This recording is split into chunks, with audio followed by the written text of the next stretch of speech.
Tension നമ്മൾ specimen കിട്ടിക്കഴിഞ്ഞാൽ ഡയ കാണുക, ഏരിയ കാണുക, ഗേജ് ലെങ്ത് കണ്ടുപിടിക്കുക, എക്സ്പെക്റ്റഡ് ലോഡ് കണ്ടുപിടിക്കുക, എന്നിട്ട് പിന്നെ റേഞ്ച് സെലക്ട് ചെയ്യുക. അത്ര ചെയ്ത് കഴിഞ്ഞാൽ പിന്നെ നമ്മൾ ഇതിൽ കൊണ്ടുവന്ന് വെച്ചിട്ട് രണ്ടും ചിലപ്പോൾ ചോദിക്കുകയാണെങ്കിൽ പറയാം, 2 വാൽവും ക്ലോസ് ചെയ്തിട്ട് മെഷീൻ ഓൺ ചെയ്യും.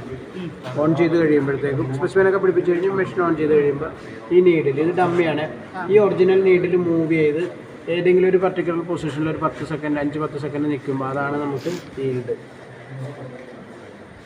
ആ ഈൽഡിൽ നിന്ന് കഴിഞ്ഞിട്ട് വീണ്ടും ഇത് ഡമ്മിയാണ്, ഈ ഒറിജിനൽ വരും. അത് കഴിഞ്ഞ് കുറച്ചുകൂടി വീണ്ടും വന്നിട്ട് ഏതെങ്കിലും ഒരു പോയിന്റ് വന്ന് നിൽക്കുമ്പോഴത്തേക്ക് ഇപ്പോൾ ഈ നിൽക്കുന്ന പൊസിഷനിൽ നോക്കിക്കഴിഞ്ഞാൽ ഇത് 400ലാണ് കിടക്കുന്നത്. ഒരു ഡിവിഷൻ 1 കിലോ ന്യൂട്ടൺ ആണ്. ഇവിടം വരെ വരികയാണ്, ഇപ്പോൾ ഈ ഡമ്മി ഇരിക്കുന്ന സ്ഥലത്ത് വരെ വരികയാണെങ്കിൽ 50 കിലോ ന്യൂട്ടൺ ഫോഴ്സ് ആ സ്റ്റീലിൽ പിന്നെ ഓൾറെഡി ഉപയോഗിച്ചു. അതാണ് നമുക്ക് കിട്ടുന്ന ഈൽഡെങ്കിൽ 50 കിലോ ന്യൂട്ടൺ ഈൽഡെന്ന് എഴുതും.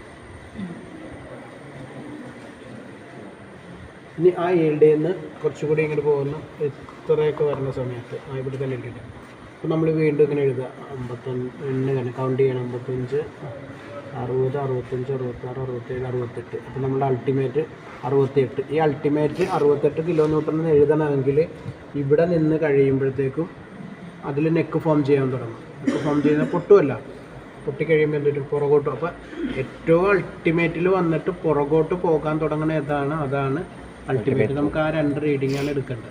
ഈ 2 റീഡിങ് എടുക്കുക. പിന്നെ ബ്രേക്ക് ചെയ്ത് കഴിയുമ്പോൾ ആ ബ്രേക്ക് ചെയ്ത് 2 പീസും കൂടി ചേർത്ത് വെച്ചിട്ട് ആ ഗേജ് ലെങ്ത് ഇല്ലേ നമ്മൾ മാർക്ക് ചെയ്ത, അപ്പോൾ നമ്മളിവിടെ ഇങ്ങനെ ഇതൊരു പീസാണെന്ന് വിചാരിക്കുക, ഇങ്ങനെ മാർക്ക് ചെയ്ത് ഇതിവിടെ വെച്ച് ബ്രേക്കായിട്ട് പിന്നെ നമ്മൾ ആ ബ്രേക്ക് ചെയ്ത് ചേർത്ത് വെച്ചു. ഇതിപ്പോൾ ഒറിജിനൽ 60 ആയിരുന്നു, 60 മില്ലിമീറ്റർ ആയിരുന്നു നമ്മൾ ഗേജ് ലെങ്ത് മാർക്ക് ചെയ്ത്. ബ്രേക്ക് ചെയ്തിട്ട് തിരിച്ച് വെച്ച് കഴിഞ്ഞപ്പോൾ ഇത് എത്ര ഉണ്ടായി? 72 മില്ലിമീറ്റർ ആയി നോക്കുക. അപ്പോൾ നമുക്കിതിൻ്റെ അകത്തുനിന്ന് ഇത് കണ്ടുപിടിക്കാൻ പറ്റില്ലേ, ഒറിജിനൽ ലെങ്ത്തും ലോങ് ആയിട്ടുള്ള ലെങ്ത്തും കണ്ടുപിടിക്കുക. എന്നിട്ട് ഇനി അതുപോലെ തന്നെ ഇതിൻ്റെ നെക്കിൻ്റെ ഡയ കുറയുമല്ലോ, പൊട്ടിക്കഴിയുമ്പോൾ കുറയും. എന്ത് ചെയ്യണം? ഈ ഏറ്റവും എക്സ്ട്രീം എൻഡിലെ ഡയ ചെക്ക് ചെയ്യുക. ഒറിജിനൽ നമ്മൾ ആദ്യം എടുത്ത് വെച്ചിട്ടുണ്ട്, ഏരിയ കാണാൻ നേരത്തെ ഒറിജിനൽ എടുത്ത് വെച്ചിട്ടുണ്ട്. ആ എക്സ്ട്രീം എൻഡിലെ ഡയ കിട്ടും, അതാണ് റിഡ്യൂസ്ഡ് നെക്ക് കിട്ടുക. അപ്പോൾ അത് തമ്മിൽ നമുക്ക് എന്ത് ചെയ്യും? അതും കിട്ടില്ലേ? ഇത്ര വേണം ഇതിൽ കാൽക്കുലേറ്റ് ചെയ്യാനാണ്.